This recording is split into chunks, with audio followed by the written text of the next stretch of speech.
The following documentary is an honest account of evidence secured and what was uncovered in the home of Keith Linder, and should not be considered for entertainment purposes only.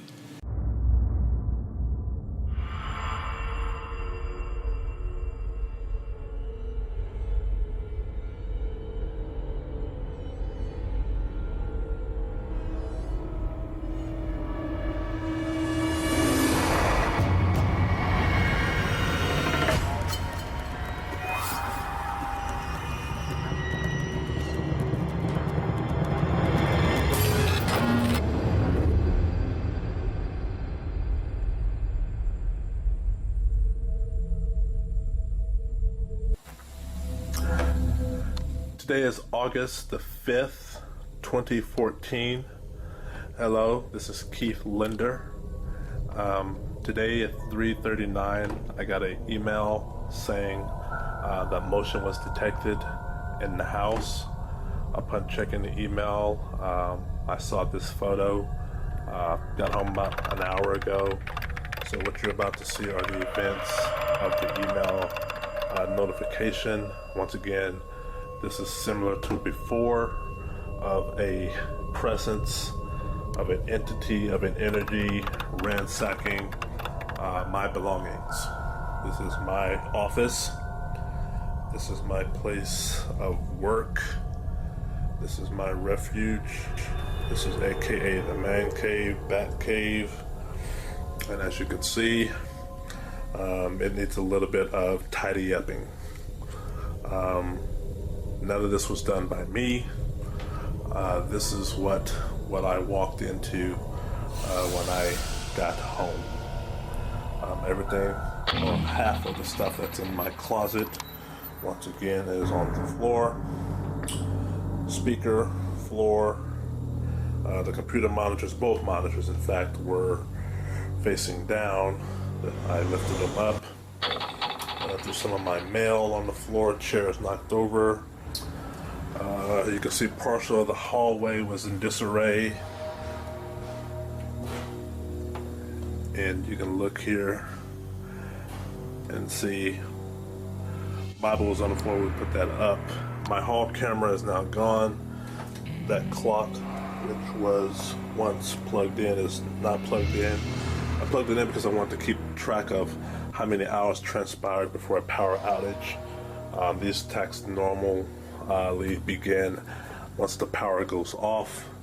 I'm still clueless as to how long that power is off, but paper on the floor, ladder, my vacuum cleaner, you can't see it was badly damaged.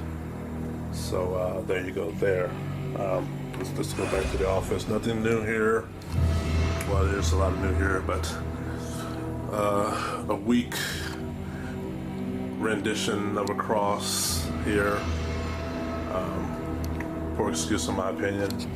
And lo and behold, of course, the cliche normal 666, as well as on my closet, which a few weeks ago I painted.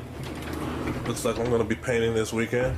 Well, but the other house was affected, other parts of the house, the living room, master bedroom, but that's already nothing out of the ordinary, and those, the previous videos already state those perfectly. Wine rack open, bottles on the floor, cabinet drawers and all that stuff, couch, love seat, the whole nine, so nothing new there. All that's been captured in previous video, but I did want to capture the office, so let me just turn this off and get to cleaning up, see if my computer and monitors are working. This is August the 5th, 2014, Keith Linder. I'm not making this up. In the event that others have reviewed this, please study this, and I will make my documentation known, because this is not me.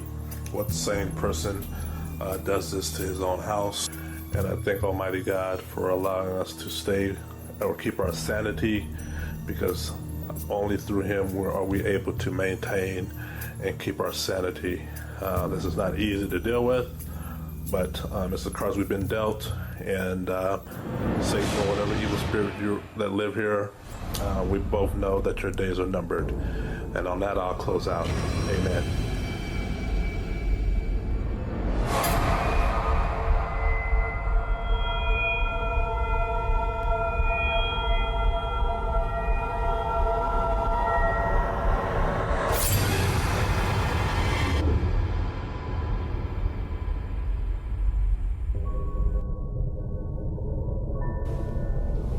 In November 2015, we received a call from Keith Linder claiming his house was haunted.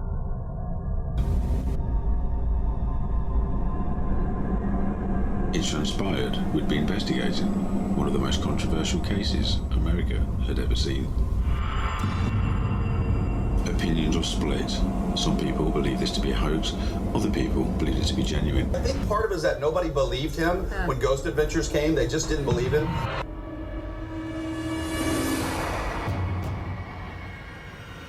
Linder convinced parapsychologist Steve Mera and paranormal specialist Don Phillips from the UK. The British scientist will spend a full week with Keith, documenting everything with cameras, lasers, and microphones, and hopefully come up with a theory to answer the question why. And that's just what Keith wants. The doors are open. Bothell resident Keith Linder has witnessed events that would rival anything you might see on X-Files. He's come home to find his kitchen in chaos. Keith has experienced a number of phenomena in his home, but one that was most alarming is this Bible that caught fire after being left here, and it didn't leave any ash or any smoke residue. Phillips crawled underneath the home. I was a bit concerned earlier on because we kind of lost him for about 20 minutes. A previous team, Ghost Adventures, had been in and left with zero evidence and kind of painted us in a wrong light of attention-getting, hoaxing. But he refused to give up. Linder just wanted an explanation for the phenomena. When we first was contacted by Keith at our department, we went through some vigorous talks with him to ascertain what had actually happened.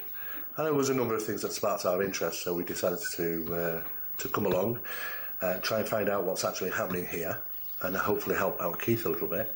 And it has been, we were here for 6 days. We've only been here 1 day, which is pre-investigation at this time. I haven't actually properly started yet. But today we've already had some strange occurrences take place. If you don't mind, can you kind of say what those strange occurrences are? Sure, yeah. A little earlier we had a camera which moved, it was a motion detection camera, so it time-stamped when it moved. And there was only us three here, Keith, myself and Don, and we were all actually in here, so we were all accountable at the time the camera was moved. So that was certainly interesting, and we've got some amazing audible phenomena. It would sound, it's speech, and you can hear them saying something. I don't like to label spirits; that's just the name as far as I'm concerned. Definitely some form of intelligent force, which communicated by our recording devices. So we believe there's definitely something going on here. What do you hope to accomplish? Well, the first thing is to try and identify the phenomena, and why it's doing what it's doing. Can it be suppressed? Is there certain things that would make this a better environment for Keith? And try and find out why the occurrences are happening. Usually, there's usually reasons why disturbances take place, be it the house, be it the location where the house is built, be it the individuals in that home.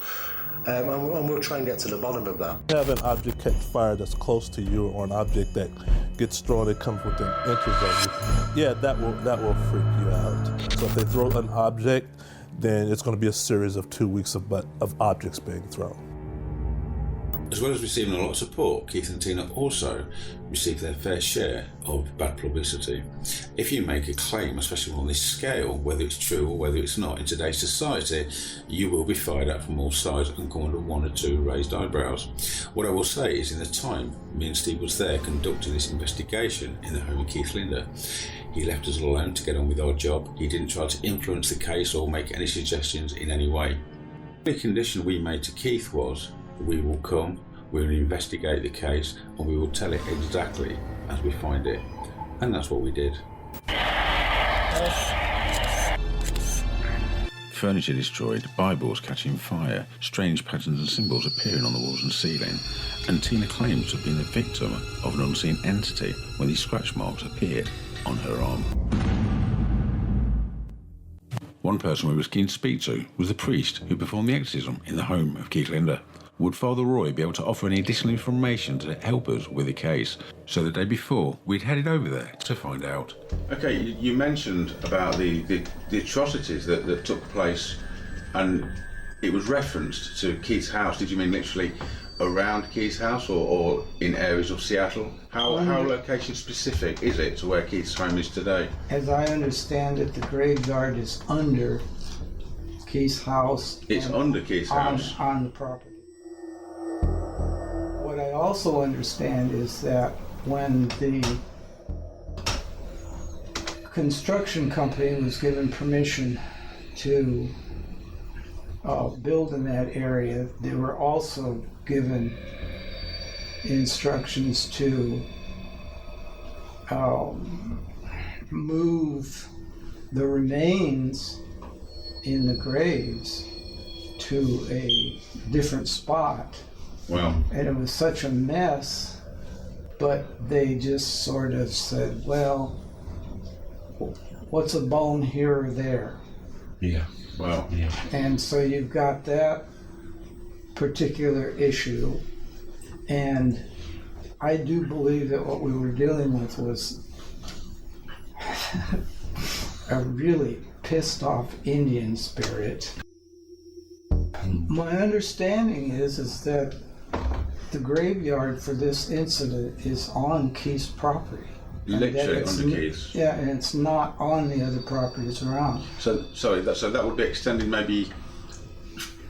There's a creek at the rear of Keith's, so there's some kind of border where Keith's it must be like on the edge of possibly. Right. Unless that creek was created or rerouted by the construction, which I don't have any idea of. No. Yeah. That would certainly limit it, and it depends on how many Native Americans were slaughtered, because they might, if it's a mass grave, I don't think you're going to be particularly touchy about how you throw the bodies into the grave.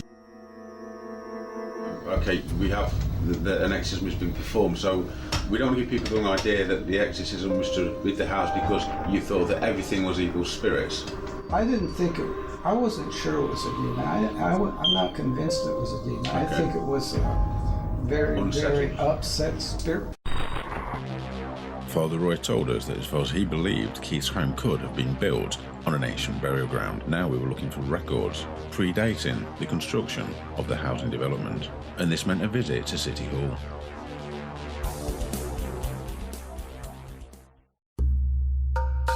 What we didn't get from City Hall was any information in relation to burial grounds or native Indians that were local to the Bothell area. We had nothing to go on. Could our own research shed any light on who these native tribes were, and furthermore, could we link them to the Bothell area? We found the earliest residents of the Sammamish River, later to become Bothell, were the Native American tribe called the Willow People. They settled along the rivers and would live off the fish, the berries and the waterfowl, and were also known to be aggressive. At least now we'd found a direct link to native tribe in the Bothell area. We did get some information from City Hall, and one of the things that we thought was most curious was the fact that Keith's house actually occupied the exact same plot as a wooden cabin which was there before. That in itself does not sound particularly unusual, but there's over 100 current houses on that estate. Keith's house is the one that occupied the exact same plot as the wooden cabin. In the picture of the wooden cabin, things are actually reversed. The front of the cabin is the back of Keith's house, the back of Keith's house is the front of the cabin. So the actual front of it would have been facing down the creek. Directly related to the case, maybe not, but still it is pretty interesting. People come over here, Native Americans or shamans, and they were saying that this at one time was, it was tribal land. It wasn't long before inexplicable events began to unfold. Whoa. You guys know where this has been since you've been here. It was a louder sound than it did seem through the replication, but definitely this on the floor, and you can't get it off there. How did it fall? I don't know. And you can see the nail in the wall here, which holds this little light up. And it's sticking out the wall maybe a good 3/4 of an inch, and the recess in this is probably about 1/2 inch. And as I hook it on, like so, and that's how it pretty much was. Of course, what we heard was this action. Just drop this on the floor, you'll hear the sound. What's interesting about the light on the landing was that when it actually fell to the floor, about 7 foot and 2 inches, the recording devices downstairs did pick up the sound at 62 decibels. But the replication we did, trying to match the exact fall, only measured around about 39 decibels, which would indicate that the original sound source was not quite normal. Similar findings in this field has taken place. Dr. Colvin measured some unusualities in paranormal sounds, poltergeist rappings in fact, and he measured them against normal sounds of knocking on the wall with his hand, and it indicated that there was a significant difference. Though they may sound the same, they do not register the same in frequency. This would suggest that paranormal phenomena can maybe replicate audible sounds. As the night fell, it was now time to prepare for the night's investigation. Steve set up some laser tripwires in areas associated with paranormal activity. As I prepared the audio capture device, and the area was now officially off limits. So we close the door, total silence, so we'll have to, when we check the recording, it's from the door when the door closes. Yes, we have a controlled environment. Okay, no problem. Okay, so we'll come back and check that after we've been out.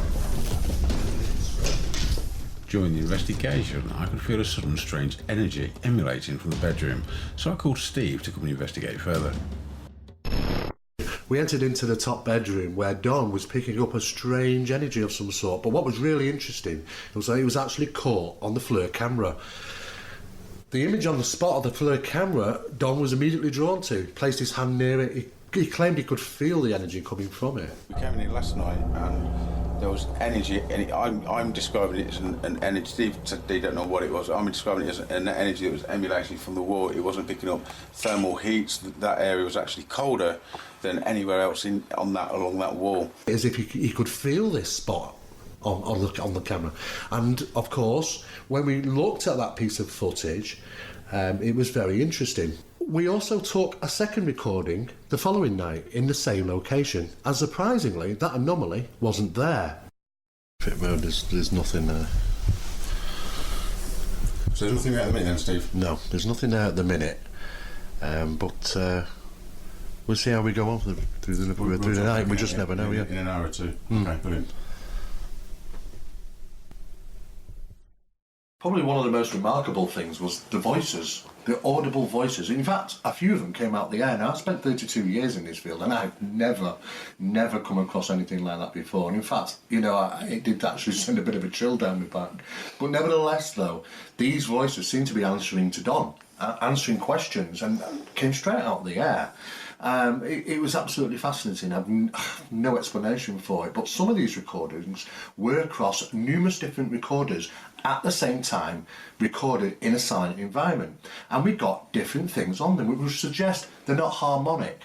If that is the case, then some form of transplacement directly onto these pieces of equipment must be taking place, which has led us into the theory that transplacement phenomena could be directly to the human brain as well. There has been a number of occasions when we've heard voices, more than one of us, and in fact the recording devices didn't capture it. Even prior to beginning the investigation and during setup, a disembodied voice was captured on one of the cameras recording us setting up the audio equipment. A disembodied voice which clearly said, "It's a camera." This was just the beginning. Do this again. Do this again. Do this again. Do this again. Comparing this on a graph, you can clearly see that myself and Steve's voice and the ambient sound on the left differ greatly to the pattern produced on the right hand side. It appears to be of a much higher frequency, and the voice in question does sound extremely close to the microphone than that of mine and Steve's own voices. It was during the investigation we found correspondence between Keith and the previous tenant. Keith reached out to them when he and Tina themselves began to feel uneasy in their new home. As you're about to hear, they themselves felt they'd fallen victim to unexplained phenomena taking place in this house. It was the beginning of the end in that place. We have been through hell and back, and still we are. The kids were at the house with a friend of ours for a couple of weeks. She woke up to cupboard sounds in the kitchen, then went downstairs and found them all open. There were slamming of the kitchen cupboards heard by our nanny when we were away on a trip. The nanny also heard someone walking in the house at night. The slider to the back door shut on me, and my daughter was in the kitchen. It locked me out. The stove was on, and she was looking at me through the glass, screaming. We separated while there, and eventually we divorced. We went through hell in that house. I tried to kill myself several times and started drinking heavily. I hate that house and what it did to my soul. That's about it, Keith. Hope that helps. The TV and lights went on and off a lot by themselves, too. As I understand it, the graveyard is under Keith's house. We'd already established there was something going on this house. Could this property be built over a burial ground? Could this be the source of Keith's problems and the experiences of the previous tenants? If this was a remote possibility, I needed to get closer. Okay, shut the hatch. Okay.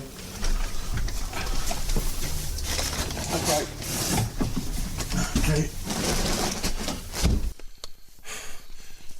Not knowing what to expect or if I would actually encounter anything, I kept an open mind and slowly made my way through the crawl space.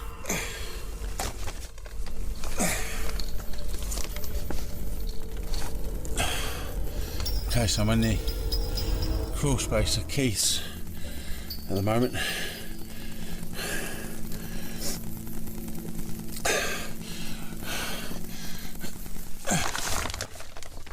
I could feel nothing unusual and was only aware of the very cramped, warm conditions. Would I encounter any evidence of anything paranormal? I kept an open mind.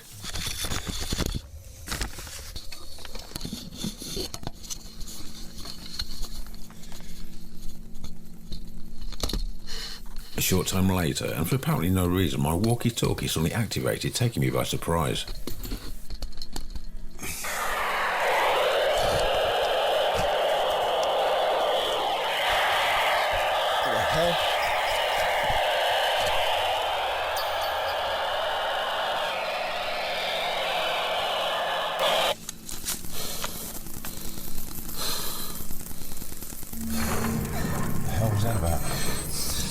Whatever it was that made the walkie-talkie suddenly activate left this strange pulsating electrical interference which continued to interfere with the camera. Okay, at the minute I'm in the crawl space under Keith's. Earlier we spoke to the priest who did the exorcism here. He informed us underneath here, he said this house was built on a Native American burial ground. This could be the reason for the disturbances that Keith's reporting. It's been down there for quite some time. Bit concerning. So I'm going to crawl around, see if we can actually make contact with anybody, and if we're going to explore the place we might as well do it top to bottom, quite literally. So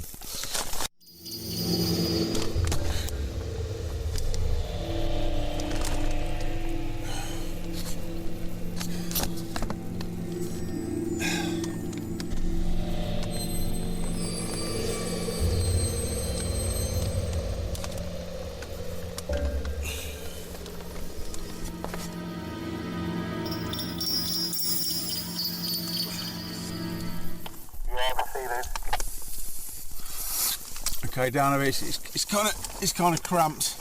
It's very, very warm. I'm surprised it's really, really warm. It's very, very dusty. I've just settled in a little bit of a spot right now, and what I'm going to do is see if I can open any communication with anybody. Is everything okay up there? Over. Yeah, Don, yeah, you okay? I've been wondering where you've been. Been going down there for quite some time now. I've just kind of crawled into a little area where I'm just trying to do a few recordings. If there's anybody actually under here, buried under here, any ancient burial ground, etc., then I'm sure we'll get some kind of response. So I'll check back with you in about 5, okay? Yep, okay, no problem.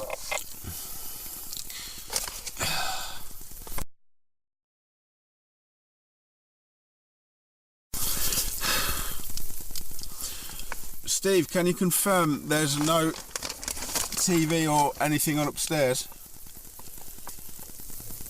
Negative, nothing on whatsoever. Okay, great, thanks.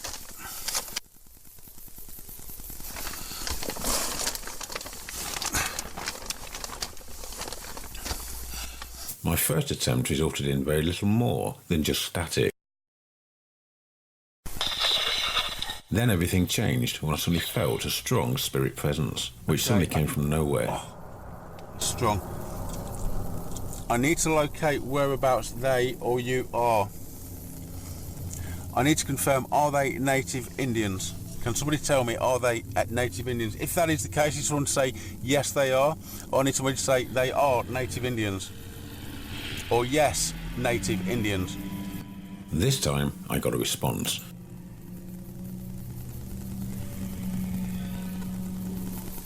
And this voice was captured, which sounds neither Native American or indeed Irish, asked, "Who are you?"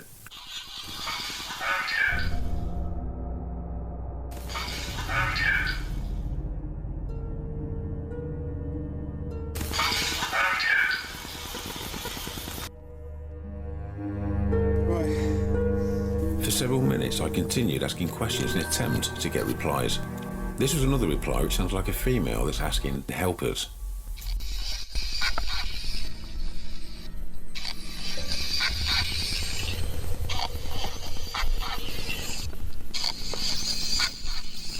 Quite happy with the evidence I managed to secure in a relatively short time, I made my way back up to the surface to Steve, who set straight to work analysing the frequency range of the recordings. The evidence tonight has been absolutely staggering, nothing less than that. We came here, we listened to Keith's story, we visited a priest. That priest told us something quite phenomenal, that there was evidence, or he believed, that the building, Keith's home, was built over, well, you know, settlements of people who have passed away and maybe still be here. And of course that's led to something quite unique. Don going out downstairs underneath the house of all things, and in fact I was a bit concerned earlier on because we kind of lost him for about 20 minutes, and you know we could hear him puffing and panting under the floorboard. We lost track of him.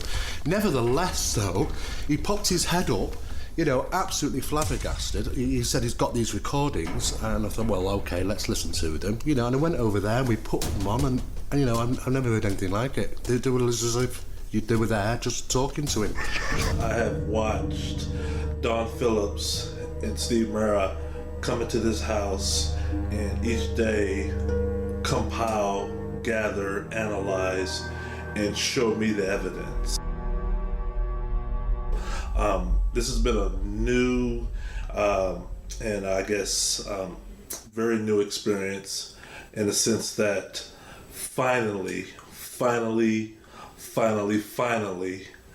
there are now substantiated evidence, proof to the claims that I have been saying of seeing things with my own eyes and experiencing. And what Don and Steve have come in is really take the bull by the horn and provide their 60 plus years of experience in dealing with the paranormal and dealing with science to uncover some interesting truths, not only about the house, about the land, about the people that occupied the land prior to this house being built. So for that, I am still in awe. And this is only day 3 out of day 5. So I'm pretty sure tomorrow I'm going to be even more in evidence that they're able to pull from this house. And right now I can easily say 100% the house is providing them evidence almost willingly.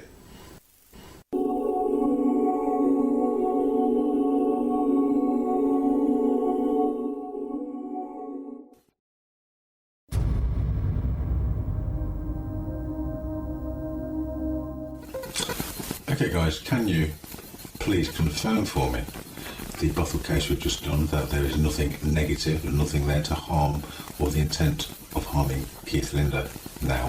Thank you. Not only did this spirit personality respond, but it responded using the same keyword I'd asked in the initial question. Do you confirm?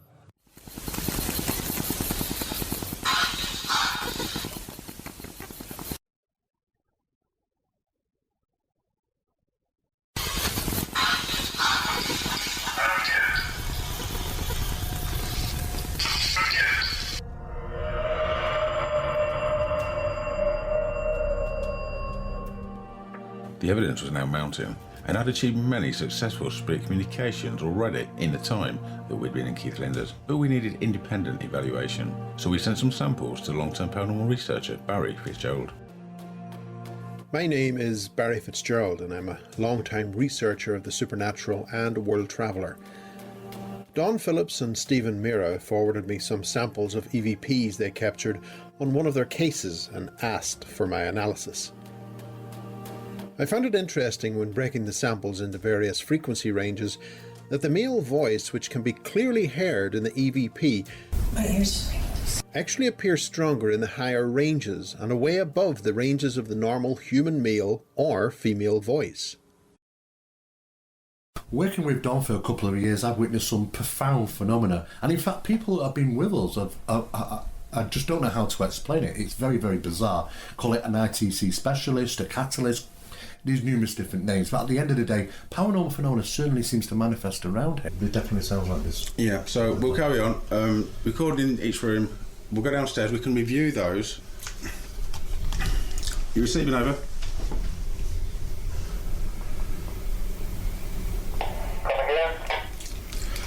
I said, are you receiving? Obviously you are. You got anything to record downstairs? I spent several minutes upstairs as I took several recordings, recorded in each room, one at a time, including the dry room, where some very interesting vocal responses were captured. So this is the one that says outside.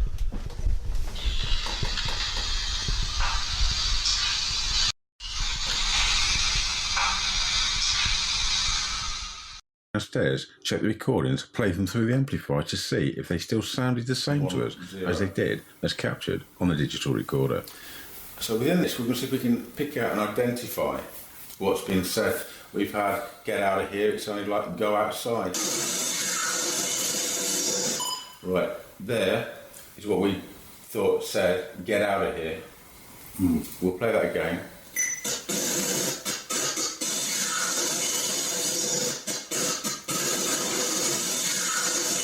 Team from the scientific establishment of parapsychology just released their report that says it may be the spirits of Irish settlers. Tonight, you can decide for yourself. By now, I'd engaged with many spirits and captured many responses. This is a selection of some of the best from both underneath and around the home of Keith Linder.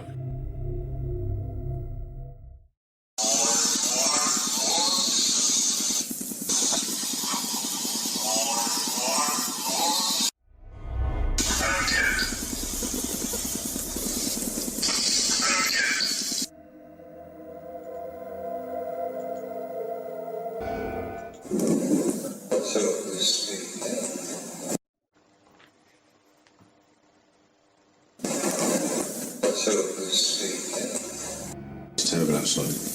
Is any Irish gentlemen or ladies here?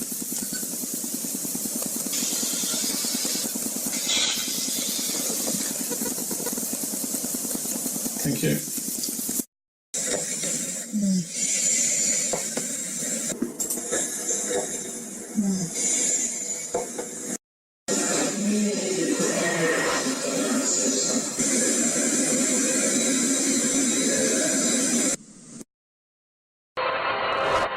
I've done a little bit of research since we heard those voices. And come to find out, the Irish settled in Washington State in the mid to late 1800s. They prospered very well here in Western Washington. They were bankers and farmers and newspaper publishers, and they were middle class to the very wealthy here. And they didn't have to face this discrimination that they did in their country. They had freedom of religion here, and we still have a very large population of Irish descendants, from people from Irish descendants here. I saw things happening, and I kind of explained what those things could be. I needed somebody else to come in to verify even my own incidents, my own reports. That person was Nick Kyle. Nick is a very respected gentleman from the Scottish Society of Psychical Research in Scotland. He spent many years in the paranormal, and he was very sceptical. He came on board, he came to Seattle and witnessed phenomena himself, and he was quite taken back about it. So I'm clear on your relationship with these guys. You are an independent. You know them but not connected with them. I've never worked with them before. I know of them, and I was interested in their case. When they said they were coming back for a second visit, I said that I felt their case, if they came across phenomena, would be strengthened if they could have someone independent who could scrutinise their work and be available as a point of reference. You know, if they say that they did a particular methodology, I'm there to say that's correct, they did. And if they got a particular result at the end of that, then yeah, I was there, and that's what happened. And from what you've seen, what is your impression or your interpretation? My impression is that the SSPR has been investigating cases for 29 years in Scotland, and that this is a fairly typical case in recent days. And I would say that Steve is meticulous in his approach. Don is a curiosity, because what's happening with him would appear to be paranormal, and I still can't figure out how he can do what he can do. But I'm here not so much to pass judgment as to be an independent witness, but rather than someone off the street or someone with obvious integrity. I do have a background in investigating cases, and the SSPR in Scotland is a conservative, highly ethical body. We're very careful in what we do, and I think that's probably what the guys wanted, someone who's cautious, careful, conservative, and will not seek to curry favour. So as much as I like these guys, having met them, I won't see anything that I am not sure about. Let me back up. So Don is a curiosity. Does Don attract paranormal activity? Does he draw it out, do you think? He seems to. Having seen their scientific methods, are you in the belief that what they have obtained is credible? Yes, in most cases. Some phenomena have happened when we've not been expecting it. So maybe one of us is sleeping, or for example, the stuff that came from the woods, we were only able to observe from a distance. Right? But generally speaking, they tell it like it is, and I would be able to say for certain phenomena that have been captured, as it were, yeah, I was there, and the way they're telling it is how it happened. Do you think Keith may be the source of some of this? Yeah. Yeah, I think that Keith's reaction to things can magnify the energy, let's say, available, mental, emotional, maybe spiritual. And I think he's changed. He's much more clued in now that a low-key reaction, and possibly even diverting his attention, will calm things. Yeah. Which I'm going to replace one just here and one on the bed frame as well, because of reported vibrations. I'm going to leave them as they are. The passive infrared go off upstairs for no apparent reason we could find, but what seemed to trigger the second response, a vibration detector that was placed on Keith's bed in the master bedroom, was suddenly seen to be found a foot away from its resting place, upside down on the floor, and of course had been triggered. When we went in there, we couldn't find a rational explanation for that, but the EMF meter was given a reasonably high spike exactly at that location of 9 milligauss. It's never returned that under any conditions of lighting, you know, during the day, during the night, and that's also another mystery. When you get a tripwire or a laser beam being broken by something physical, and then in another part of the room, another PIR sensor has been triggered, and you go up and you find the vibration sensor has been moved off the bed, and that these three things are being discovered within seconds of each other, I would say, because we know there was no one in the room, that deserves an explanation, and it's very difficult because there's three different types of alarm being set off there, and one of them was physically moved. Don's been very good at showing me upon request his recorder, and I've regularly or frequently checked it to make sure that it's either completely clean or I know what's on it, so anything else is additional. We've had Don, who went over the fence a couple of nights ago down towards the creek around about 2 o'clock in the morning, which was interesting because we did pick up some vocal responses down there. There was a gentleman on request of asking his name, he said Ray. That was captured on 2 recording devices simultaneously, which is interesting. We also seemed to have heard what I can only describe as a child, which is unusual because, you know, it's around about 2 o'clock in the morning. If it's coming from a distant house somewhere, apparently it wasn't heard by Don, and it wasn't captured on a second piece of recording equipment, which is interesting. Some of what happened in the woods I think is intriguing. Others I would put down to the wonderful recording equipment that Olympus use, which seems to pick things up a quarter mile away. Could be voices from far off. Some of it. Could be a kind of a mixture of the two. Yeah, it could be, but if you get a sensible answer on a recorder to a question you've just posed, and it wasn't pre-recorded, then that's not picking up random stuff if it happens again and again. Ultimately, you're here I'm lost the words, but you're here to to ensure that their methods are accurate and that their scientific method is accurate. Anybody who makes a bold claim in today's world can expect to get hostile criticism. People who work in this field are very often the subject of character assassination. I've been very fortunate in being a voice in Scotland who's known to be careful, conservative, cautious, and nobody's fool. So I've come here at my own expense to see if these guys are telling the truth, and so far they have done exactly what I would have expected, and they've come up with results that I can verify.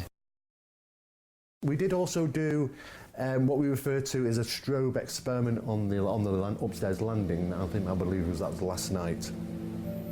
And we set that running for about an hour, and it would seem that something had passed the webcam a number of times on motion detection, and the motion camera actually caught it, as if something had passed from left to right on 2 occasions.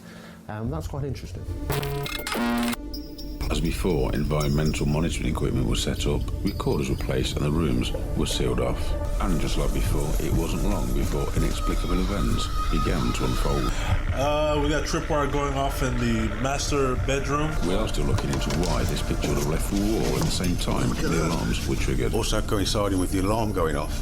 One of those events was these strange substances that began to weep down the walls around the house. You're the guide here. Show me what you want to talk about.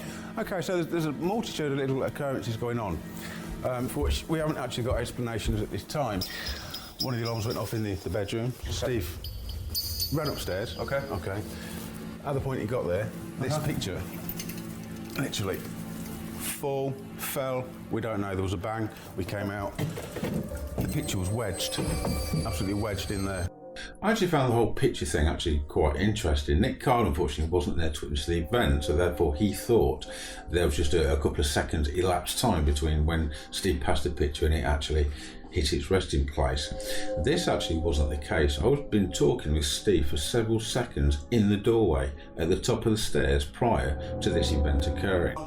Steve to go grab a cup. Yeah, so I'm upstairs. So I'm coming up the stairs. Was in the doorway, and that came off the wall. Pretty up there? Yeah, it was actually held on, apparently. Middle brackets instead of these hooks up here. Yeah. Okay. So obviously the question then is, for example, when Steve's running up, did his vibration on the stairs cause the picture to fall down? Okay, yeah. Okay. So I did a number of experiments to find out, and that involved Steve starting from the same location. As he got to this point, I would drop the picture, and then we'd measure the time and distance it took from when the picture fell to where Steve was at the time when we had the bang. At that time, Steve was in the bedroom doorway there. If you were in a pit and you knocked this off the hook and it went down, the weight of that going down would twist that one at a different angle. Maybe, yeah, that's true. Okay, so you know what? I think it's unlikely you hit it more than no, so let's go on vibration running on the stairs. So, no, from the bottom, because you've got to... So if I hit my arm... I'll try that, yeah.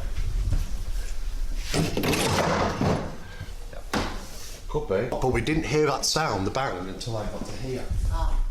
What I'm suggesting here, either the air or vibration, because you're a heavy guy too, or a big, you went like that, it went like that and fell. So I devised a couple of time and motion experiments to see the likelihood of Steve knocking the picture he went by, the time it would take to fall, and Steve's location at the time. I was trying to experiment about the timing thing. Instead of running from there, and you got there and it went bang, run from here to that door, because as soon as your foot moves, I'm going to drop that corner, and I want to see if that goes bang. Well, I didn't go up the stairs in twos, I went up in ones. Well, so if that was what happened, you'd hit it from there, right? Yeah. So you got the time from there to when you got outside Keith's door before it went bang. All right. Yeah. So as soon as I get to that edge, I'll clap my hands. Yeah, but hold it, you're assuming that you completely knocked it off. No, I'm not assuming anything. I'm just working on the time factor. Could have been vibration. He's not going to touch this now. I'm going to actually drop it. Difference being is, I'm going to drop it after he's passed it. If it bangs then, before he gets to the door, there's no way, because it doesn't matter how it's still going to drop at the same speed, it's the same weight and everything, so it's just the time thing I'm looking at. I'm basically giving you a head start before that even starts to fall, rather than you knock it, bang. There's one thing, of course, the correlation between the alarms going off and the timing of this fall. Yeah, yeah. So it's just a wee bit suspicious that... So, let me do this. Normal speed that you're, as far as you're aware. Exactly the same process, right? Go. No. He was there and settled. You was outside the door when that went.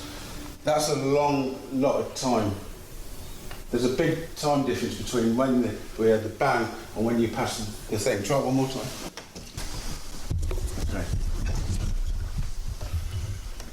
So you've got a head start and it still doesn't work out. So let me take this. I'm now not going to drop this until you get to here, and I want to see if that hits before you get to that door.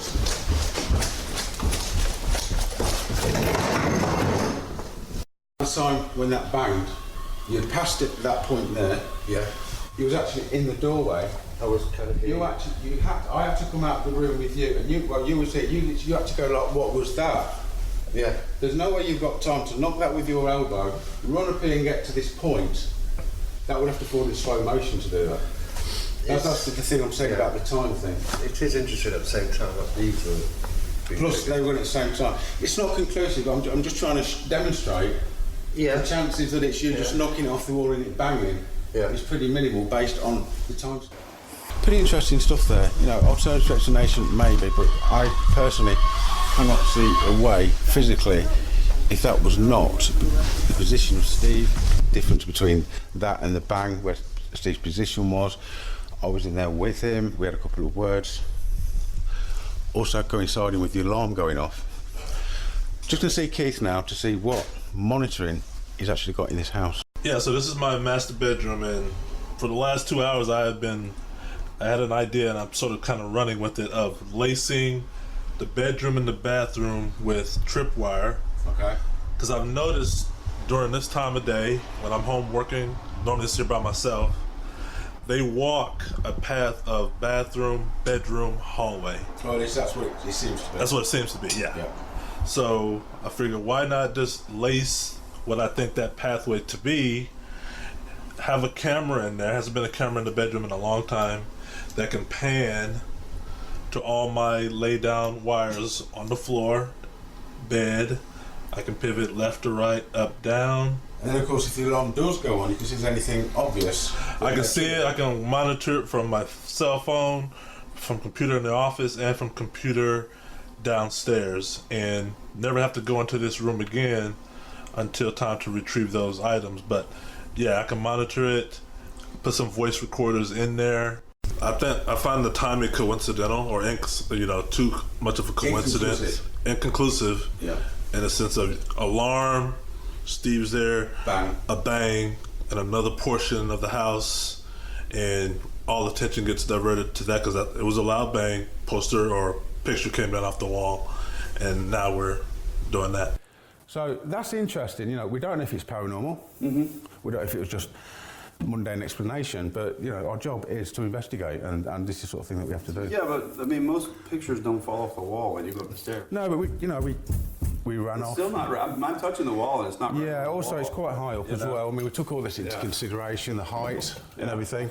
Yeah. But a loud, very loud bang. Steve was there, so. Well, I guess they knew you're back. Yeah. Something like that, maybe. Yeah. Okay. Was there anything else upstairs? Because I want to kind of go and look at the woods with you. Oh, the woods. Yeah. We can do that now. Okay. We can do that. Cool. Of course, a mundane, rational explanation would be Steve actually knocked the picture or caught it with his arm as he passed it on his way up to the stairs. But the time and motion experiment actually suggested this just may not have actually been the case. I'm still unsure, but remain unconvinced either way as to whether it was something mundane or it could have been something else. Certainly, the time and motion experiment was quite suggestive that it could have been something else. It's another mystery of the Keith Linder house. Attentions were then drawn to the woods and the creek which lay beyond Keith's house. Once again, voices were captured, disembodied voices from here and from around the house during the investigation. So Don, what I gathered is that you really like to immerse yourself in some of the harder to get places. For instance, you were crawling around in the house last time you were here. This time you left the property and went a little further out into the woods in the middle of the night. There's all these kind of occurrences. We were looking for the source. Where could it be coming from? Because a lot of times people, say the house is haunted and they'll concentrate on the house. This here is undeveloped land, so therefore this would have all been native tribal land. So I didn't know if there was any link between that and Keith's house. Obviously I climbed over the fence, climbed down there, which I wouldn't recommend, and spent an hour or two in there and picked up some interesting vocals. This was 2 o'clock in the morning. You're sitting out here in the dark. And this is important. You've got to do these things at that time of the morning because obviously noise contamination, to somebody in the street, it could sound like an EVP. But the responses we got certainly were not likened to a child or somebody talking at 2 o'clock in the morning that would be there at that time. What did you hear? There was one instance in particular where I kind of just got the impression, shall we say, there may be somebody or something there or a presence, and I just basically said it would be useful if there's somebody here, could you give me your first name? Now the interesting thing about that, just instantly, the recording didn't sound really distant, it sounded quite close to me, and he gave his first name. Okay, now the thing is, that's a direct response to a direct question at 2 o'clock in the morning. And it's not a sound that sounds like somebody saying a name. It was a direct response. It was proper vocal response. So is it linked to Keith's?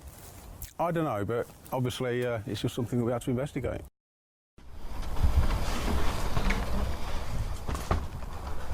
To go further down and then you've got your walkie-talkie.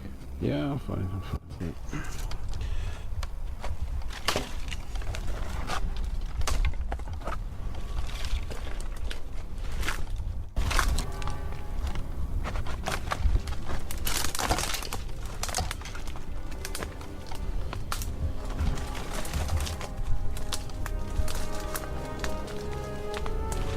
It was treacherous, and as I made my way through the thick woods, I was sensing nothing unusual.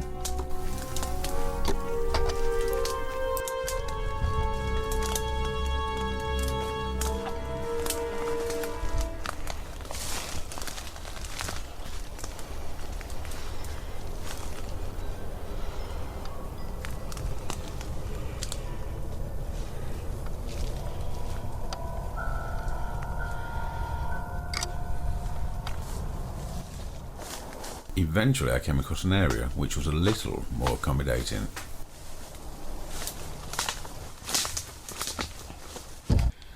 Okay, is the camera still working? No, we lost the camera about... Okay, I'm going down deeper, down to the creek area. Roger.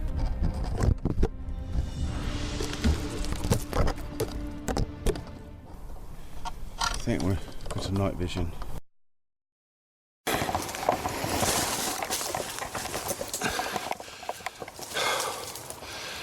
Amazingly thick, but I'm trying to see if there's any connection to Keith's, because there will be a source where it's coming from. You know, we have established that there are things going on which we all agree are paranormal. Not everything paranormal, but there is certain things, and obviously the voice captures the replies. That is paranormal. So I'm just waiting to feel a rush of energy. In a minute, I feel like I'm being watched from a distance, which is not uncommon. It was wild to take in another recording. This freakish wind howled through the woods. And then this disembodied female voice was captured, who appears to ask, "Who's this?"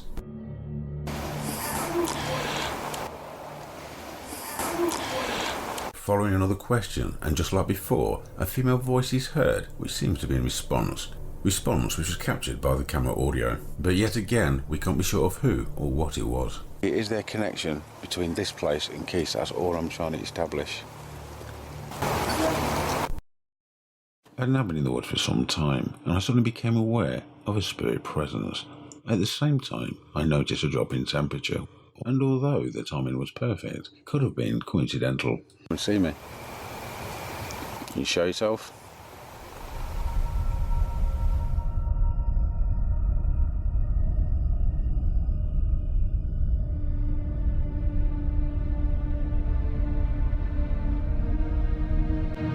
I asked one final question, highlighting the fact that it would be the last one, and therefore the final opportunity before I return to the others. That I'm going to be expecting, unless I feel a big blast of energy on my way back out, in which case I will stop and we will start again. I was answered by a spirit who identified himself buried as or Ray. undiscovered somewhere within these woods. That a first name would be good.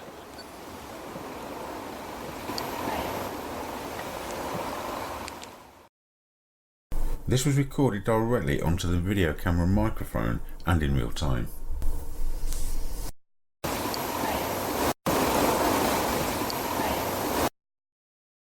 What does it say about a guy that likes to go out and sit in the woods on a creepy, dark night?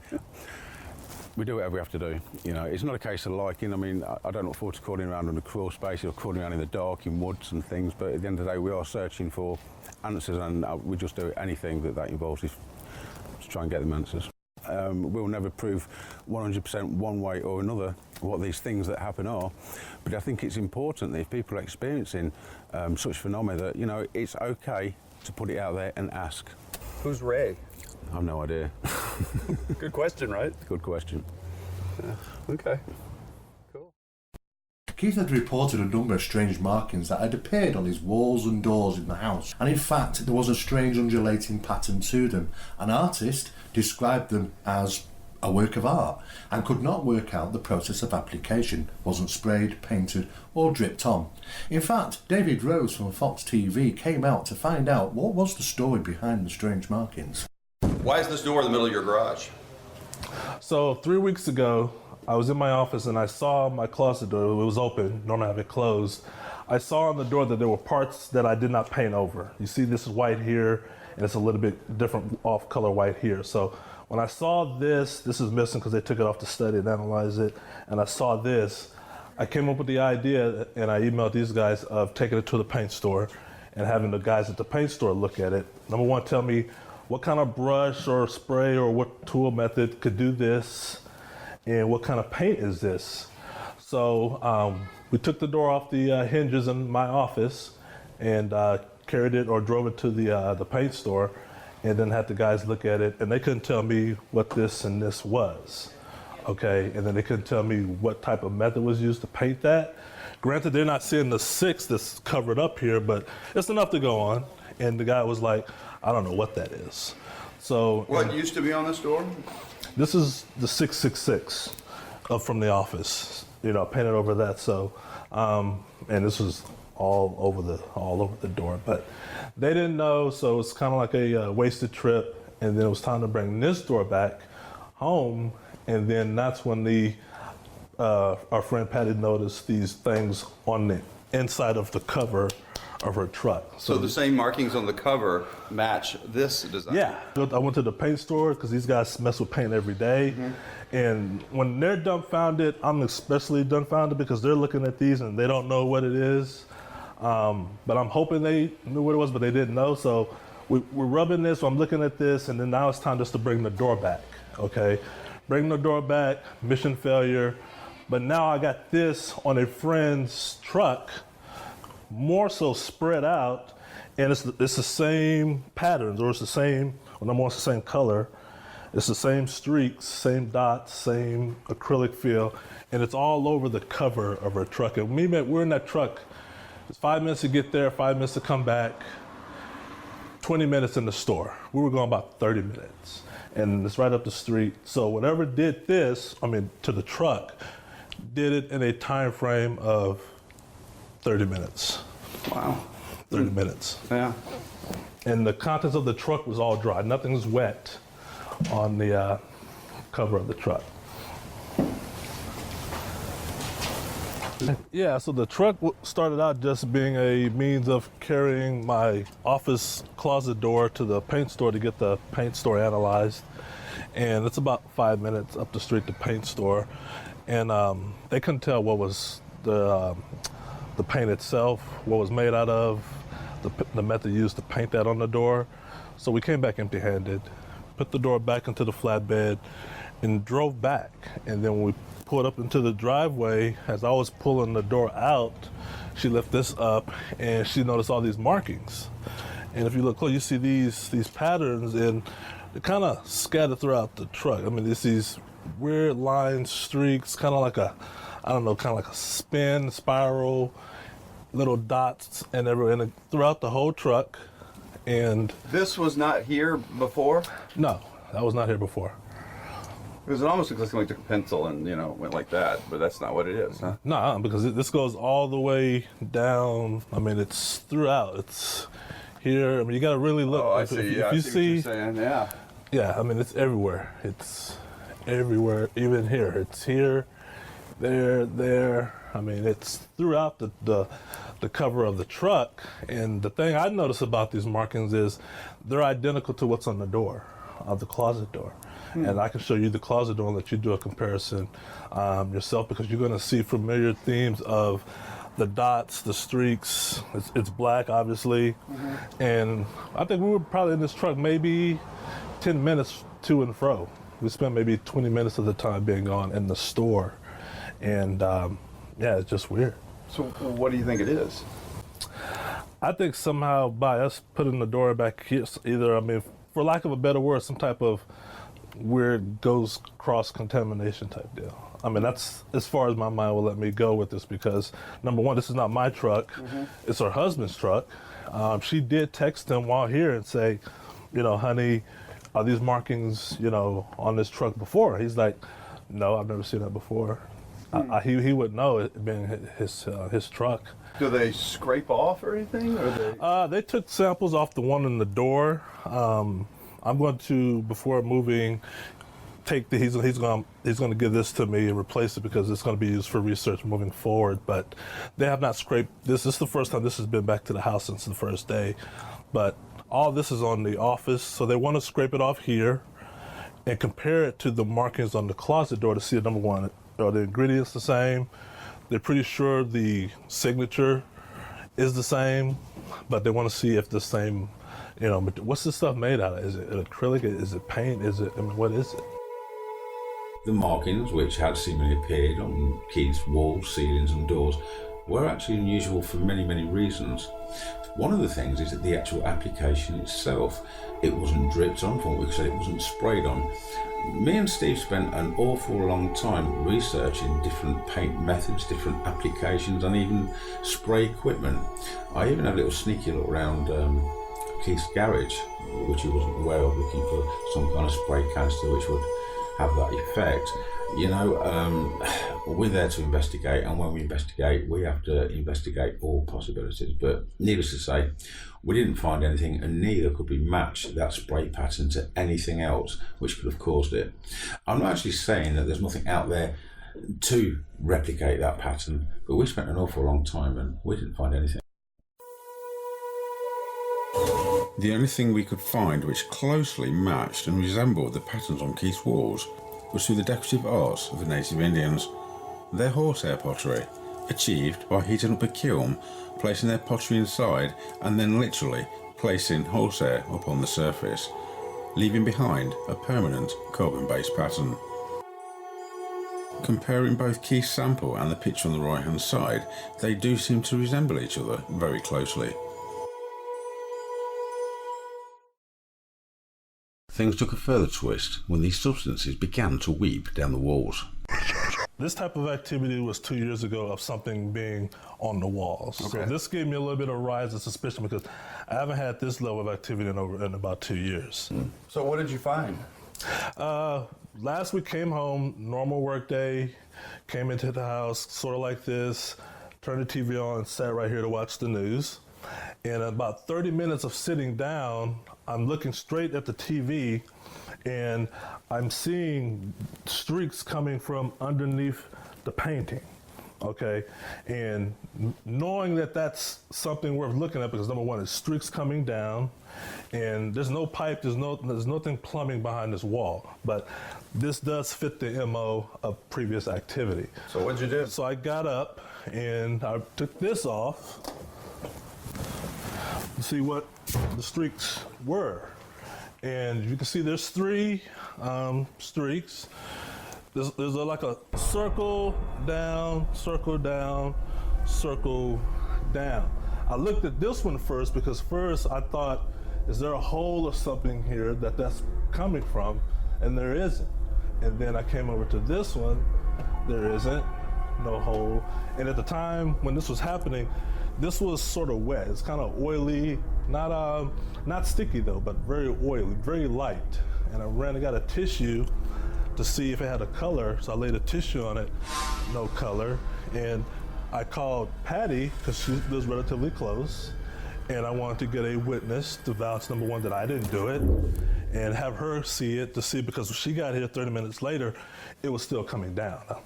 So took photos, took videos of these, and if you can look at you'll see from different angles, there's no source for that to come from the wall. And me and Patty looked at it for like an hour, and then I started emailing, calling those guys. So why do you think your walls are leaking?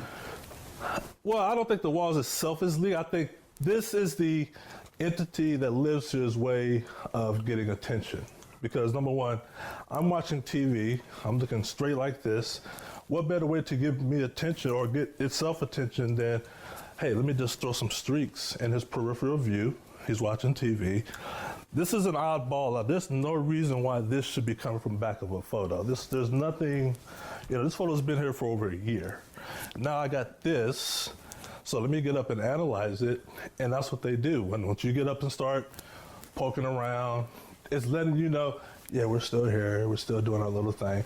It's a lower degree compared to a plant flying, which, I'll take this versus a plant flying any day. What is it? It's kind of sticky? It's oily. It's almost like a canola oil type texture. The guys took samples and they're going to take it back to the UK and analyze it. Huh. You really want somebody else to move into this house? I mean, I don't know. I think if the walls are stuff running out of them, it is kind of oily a little bit. What's interesting is that it starts you can see where it just kind of starts, right? Yeah, it's got a point of start. It's got it'd be different if it was up here because you're like, okay, leak your roof, crack somewhere. It's been raining the last couple of weeks. Something up there I got to go investigate. But this starts almost at the line of the painting, okay? But it's coming down, and it just, like I said, it just wants you to know it's still here. You know, it's been quite a few days leading into this. Something happens, and then it'll be a stretch between the next event. I did a little research to see if I could find any other case where there's any similarities between that and what Keith had found running down his walls. The only other case I could find was one in Australia. They too had liquid running down the walls that closely resembles that found on Keith's. The picture on the left was taken at Keith's, the Bothell house, the one on the right from the other case. It was also reported that the analysis of this other case inexplicably found the substance contained high levels of uranium and gold. Would it be possible that our sample too could contain these ingredients? During the investigation, we'd already taken a sample from Keith's wall. Now it was time to take a closer look. Under close magnification, the structure was not what we was expecting to find, as can be seen in the following slides. This sample has since been forwarded to a university for qualified analysis and opinion. We are awaiting their conclusion. Keith Linder had claimed it was a poltergeist that destroyed his house during the highest intensity of paranormal phenomena. Both the damage alongside Keith's attempts to mask the damage were clearly apparent. Steve Mera researched a little further. Could there be any kind of link between the heightened reported activity and the lunar cycle?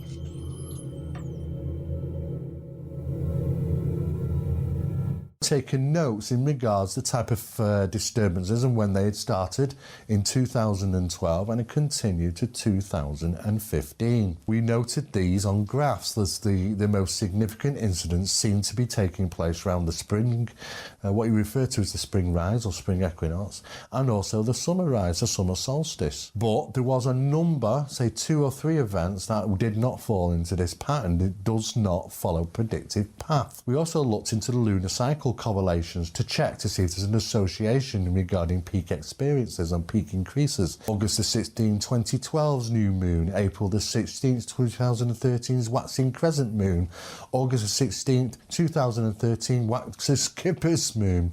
You know, it doesn't really matter what was happening. There was not a significant lunar cycle at the highest times of phenomena taking place in Keith's home. On one particular evening, we set up the laser tripwires to opt for a different method of investigation. Now, what was interesting is that immediately we set them up, there was an alert state, and of course we ran upstairs to try and find out what had alerted it, and we heard small footsteps running away to the end of the landing. In fact, triggering the second laser tripwire that was at the end of the hallway. I have no explanation what that was, but even though we were in pursuit, we didn't see anything. Part of our methods of investigations also employed the use of small cameras on telephones. The mobile camera was used to take a 5-second video piece and a photograph from every room in the house, just something we do occasionally. And it was pretty much forgotten until we came back home and I was flicking through the phone photos when we actually saw something quite unusual. We caught something that resembles a figure, and with no explanation for what that figure could have been or how a shadow seems to appear on the wall. What is interesting is that it doesn't seem to match up with the normal characteristics of shadows in that room at that time. This is the video footage taken on the stairs. The still on the left is that taken from the video camera. Looking at the photo on the right, we can clearly see that the shadow was visible only to the photographic camera and not the video equipment. The highlight of one particular evening was our saccade and optokinetics test in a controlled environment with no human agencies. And in fact, we left it running for probably around about an hour, not expecting to get any footage, but when we obtained it, we were taken back simply because there was footage there of something being caught on camera. Motion detection equipment on the landing was triggered, producing these very interesting anomalous images.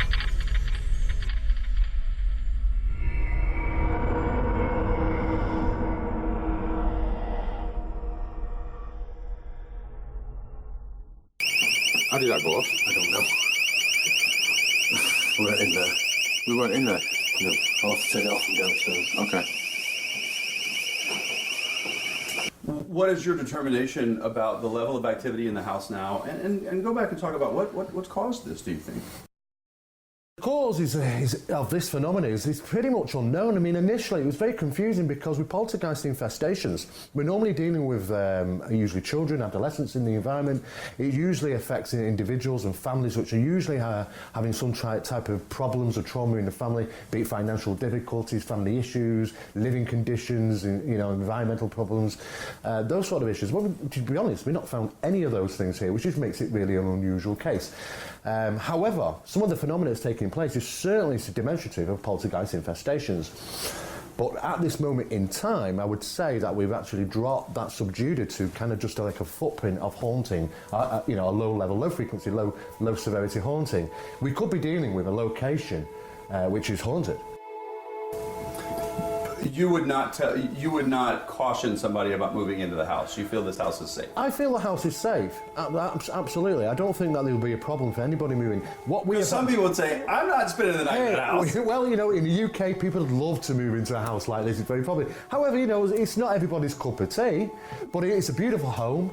It's lovely. It's a new build on a new estate. There's children playing outside. It's a sunny day. It's the last thing on your mind. That's something paranormal might be taking place here. The thing is, we pressed it here. We analyse it. We take it apart. We entice. We try and find what's really going on, and we have managed to get things which would suggest yes, there is still a haunting condition here.